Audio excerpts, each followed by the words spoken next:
नमस्कार दोस्तों। किस कारण मनुष्य के जीवन में दरिद्रता आती है?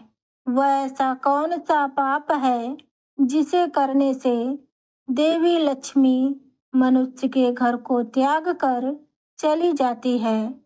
और वह कौन सा पुण्य है जिसे करने से देवी लक्ष्मी सदैव उस घर में वास करती है? एक समय की बात है। एक बार गरुड़ देव भगवान श्री कृष्ण के पास जाते हैं और कहते हैं, मेरा आपको सादर प्रणाम। भगवान श्री कृष्ण कहते हैं, हे गरुड़, आज किस प्रयोजन से गोलोक आना हुआ? तब गरुड़ कहते हैं, हे प्रभु, मैं आपसे आज 3 प्रश्नों के उत्तर जानने आया हूँ। यदि आप इसके उत्तर दे दे तो मेरे मन की व्याकुलता शांत हो जाएगी।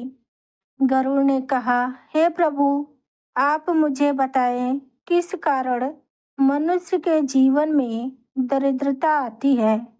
कौन सा पाप है जिसे करने से देवी लक्ष्मी मनुष्य के घर को त्याग कर चली जाती है?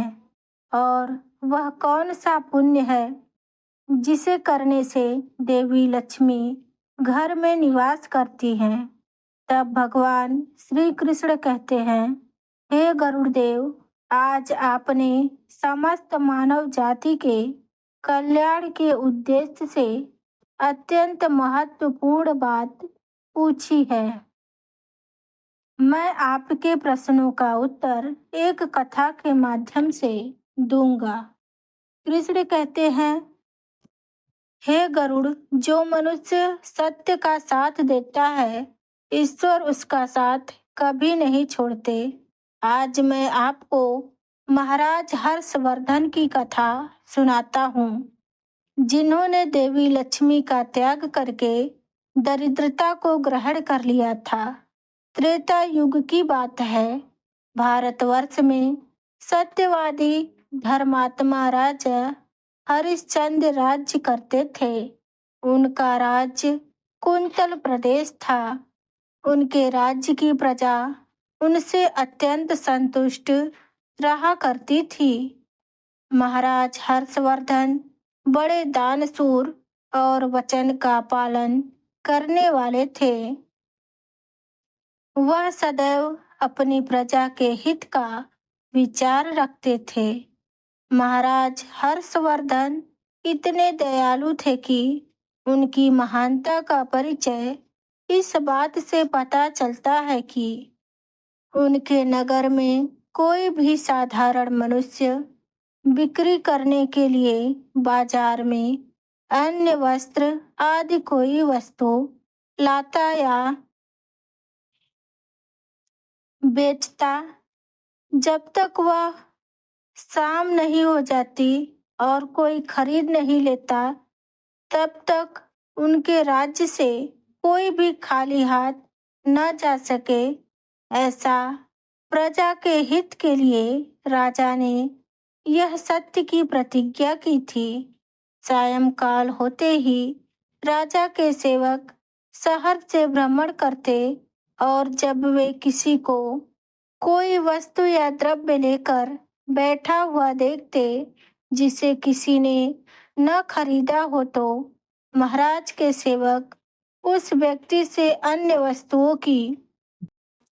महाराज हर्षवर्धन इतने दयालु थे कि उनकी महानता का परिचय इस बात से पता चलता है कि उनके नगर में कोई साधारण मनुष्य बिक्री करने के लिए बाजार में अन्य वस्त्र आदि वस्तु लाता और यदि वह वस्तु शाम तक नहीं बिकती तो राजा स्वयं खरीद लिया करते थे, ताकि उनके राज्य से कोई खाली हाथ न जा सके।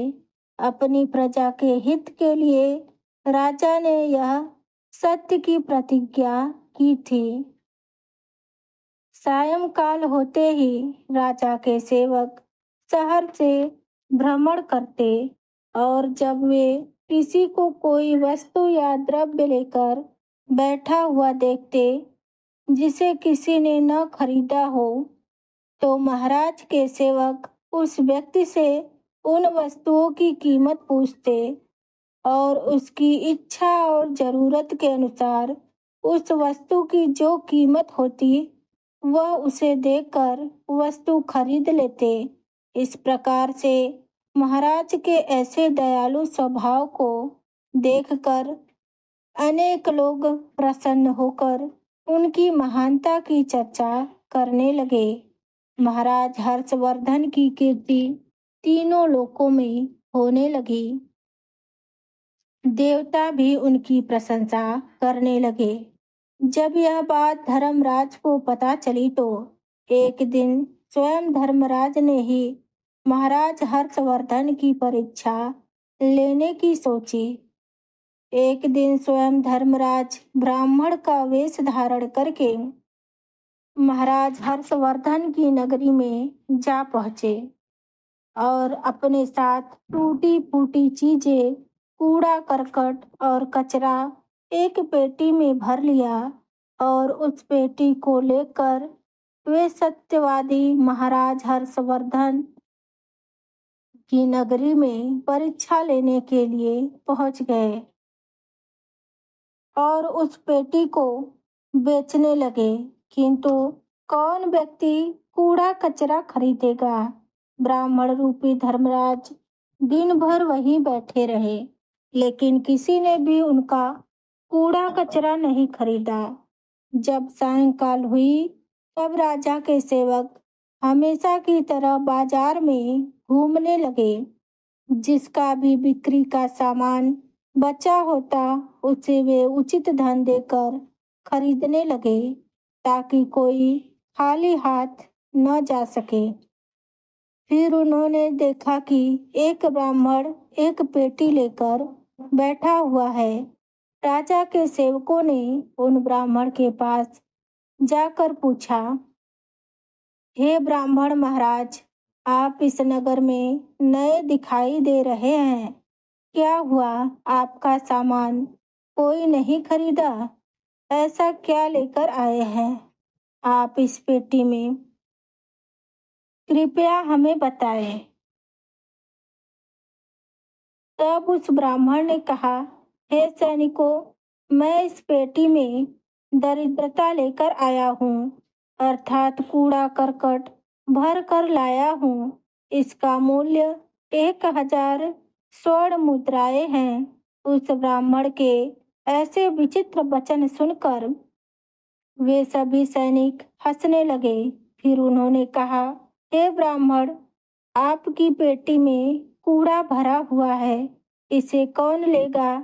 इसका मूल्य 1 रुपये भी नहीं है। फिर उस ब्राह्मण ने कहा, अगर इसे कोई नहीं लेगा तो मैं इसे घर वापस लेकर जाऊंगा। सुना है आपके महाराज किसी को खाली हाथ नहीं जाने देते, उसका सारा द्रव्य खरीदते हैं। मैंने उनके बारे में ऐसा ही सुना है। उस ब्राह्मण की ऐसी बात सुनकर राजा के सेवक ने कहा, आपने सही सुना है। तुम थोड़ी देर रुको, हम अभी महाराज के पास जाकर आते हैं। फिर उनमें से एक सेवक महाराज हर्षवर्धन के पास जाता है और उनसे कहता है, हे महाराज, आज हमारे नगर में विचित्र ब्राह्मण आया है। वह अपनी पेटी में कूड़ा कचरा भर लाया है और उसका मूल्य 1000 स्वर्ण मुद्रा बता रहा है।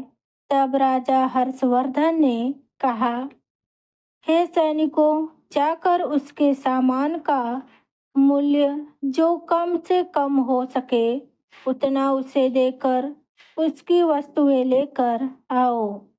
उसे वापस मत जाने देना, अन्यथा मेरा वचन झूठा हो जाएगा।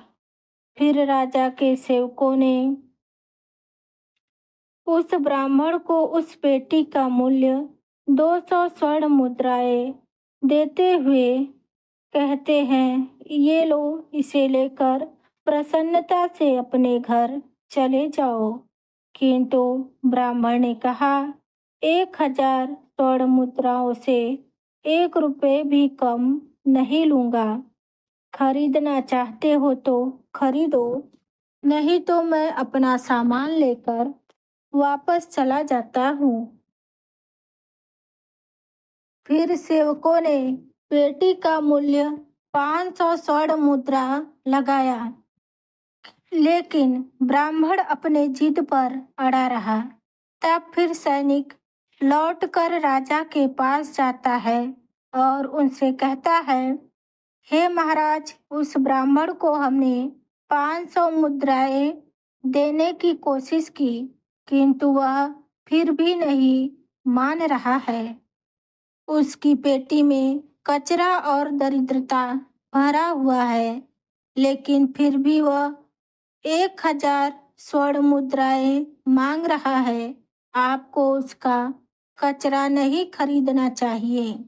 महाराज हर्षवर्धन कहते हैं, हे सैनिकों, मेरे सत्य की प्रतिज्ञा है, मैं कभी किसी को खाली हाथ नहीं लौटने दे सकता। हम सत्य का त्याग कभी नहीं करेंगे, इसलिए तुम लोग जाओ और वह ब्राह्मण जो भी कीमत कह रहा है, उसमें उसकी वस्तु को खरीद कर लाओ, संकोच मत करो। वह सैनिक ब्राह्मण के पास लौट कर आ गए। उन्होंने उस ब्राह्मण को 1,000 स्वर्ण मुद्राएं दी और उसकी दरिद्रता से भरी पेटी ले ली। अब वह ब्राह्मण स्वर्ण मुद्राएं लेकर चला और फिर इधर सिपाही उस दरिद्रता से भरी पेटी को लेकर राजमहल में लौट आया।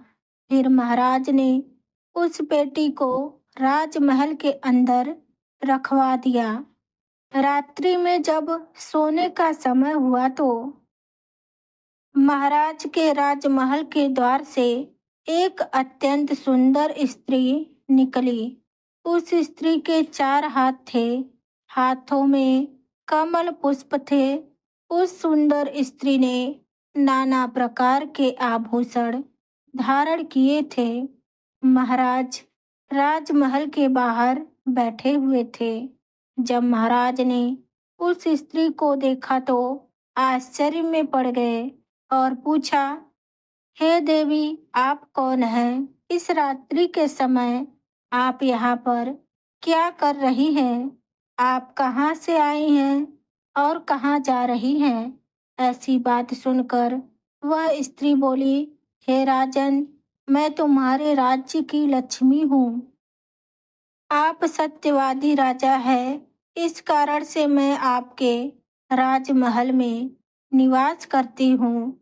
किंतु आज आपके राजमहल में दरिद्रता आ गई है और जहाँ पर दरिद्रता का वास होता है, उस स्थान पर लक्ष्मी निवास नहीं करती है। आज आपके महल में पेटी भर के दरिद्रता आई है, इसलिए मैं जा रही हूँ। राजा हर्षवर्धन ने हाथ जोड़कर प्रणाम कर देवी लक्ष्मी से कहा, हे महालक्ष्मी, जैसी आपकी इच्छा। मैं अपने वचन और प्रतिज्ञा से बंधा हुआ हूँ। मैं वचन नहीं तोड़ सकता। इस कारण से मैं उस दरिद्रता से भरी पेटी को लेने से मना नहीं कर सका। कृपया आप मुझे क्षमा कीजिए। तब लक्ष्मी उनका घर त्याग कर चली जाती है। थोड़ी देर बाद राजा ने एक बहुत ही सुंदर युवा पुरुष को राजमहल के दरवाजे से निकलते देखा। तो महाराज ने पूछा, हे देव, आप कौन हैं? यहाँ पर कैसे आए और कहाँ जा रहे हैं? इस पर राजा ने कहा, मेरा नाम दान है।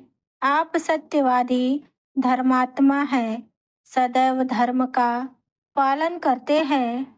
इस कारण से मैं आपके राजमहल में निवास करता था, किंतु अब देवी लक्ष्मी आपके घर को त्याग कर चली गई हैं। लक्ष्मी के बिना आप दान कहाँ से करेंगे, इसलिए मैं भी छोड़कर जा रहा हूँ। तब महाराज हर्षवर्धन बोले, ठीक है, जैसी आपकी इच्छा, आप भी जा सकते हैं। इसी तरह यज्ञ, दान और यश ने भी बारी बारी से राजमहल का त्याग कर दिया। इसके बाद सत्य ने भी राजमहल को त्याग कर दिया। लेकिन सत्य से राजा ने कहा, हे सत्य, अब आप भी मेरा त्याग कर रहे हैं। मैंने तो आपका कभी भी त्याग नहीं किया। त्याग न करने के कारण ही सभी मुझे छोड़कर जा रहे हैं। इसलिए आप मुझे छोड़कर कैसे जा सकते हैं? मैंने आपको सत्य वचन पालन करने के लिए दरिद्रता को अपने घर में रखा था। मैंने संसार के कल्याण के लिए यह वचन दिया था कि मेरे राज्य से कोई भी व्यक्ति खाली हाथ नहीं जाएगा। जो मेरे राज्य में कोई वस्तु बेचने आएगा, यदि उस वस्तु को कोई नहीं खरीदेगा तो मैं उसे खरीदूंगा। अपने वचन का पालन करने के लिए उस ब्राह्मण को 1000 स्वर्ण मुद्राएं देकर उससे दरिद्रता खरीद लिया था।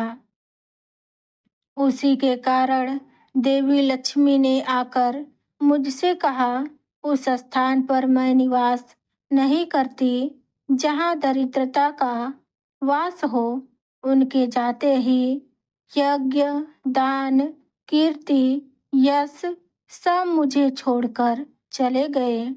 मेरे सत्य का पालन करने के लिए ही मैंने सबको जाने दिया। यह सुनकर सत्य ने कहा, आपने मेरे लिए इन सब का त्याग किया है तो मैं नहीं जाऊंगा। आप सच में बड़े ही पूर्ण आत्मा और सत्यवादी राजा हैं। इसलिए अब से मैं आपके राज्य महल में निवास करूंगा। उसके बाद कीर्ति वापस आ गई और राजा ने पूछा, आप तो हमें छोड़कर चली गई थी, फिर से क्यों आई?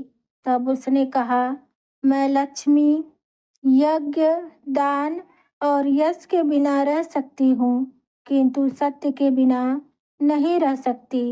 ऐसे ही करके यश, यज्ञ, दान एक एक कर सभी राजमहल में वापस लौट आए और उसके बाद देवी लक्ष्मी भी लौटकर आ गई। राजा ने पूछा, हे माँ लक्ष्मी, आप वापस क्यों आ गई? आप तो मुझे छोड़कर चली गई थी। तब देवी लक्ष्मी ने कहा, हे राजन, यह आपके सत्य की परीक्षा थी। तब राजा ने कहा, मेरे यहाँ दरिद्रता से भरी पेटी है। आपने कहा था जहाँ दरिद्रता रहती है वहाँ पर मैं निवास नहीं करती। इस पर लक्ष्मी जी ने कहा, मेरी कृपा से वह पेटी भी स्वर्ण और धन से भर जाएगी। इतना कहकर माँ लक्ष्मी राजमहल में प्रवेश कर गई और उस पेटी में कूड़ा कचरा की जगह स्वर्ण आभूषण बदल गया। उसके बाद धर्मराज ने भी राजा हर्षवर्धन को आशीर्वाद दिया। कृष्ण कहते हैं, इस प्रकार राजा ने सत्य पर विजय प्राप्त किया। इसलिए सत्य के साथ जो भी चलता है, देवी लक्ष्मी सदैव उसके साथ रहती है।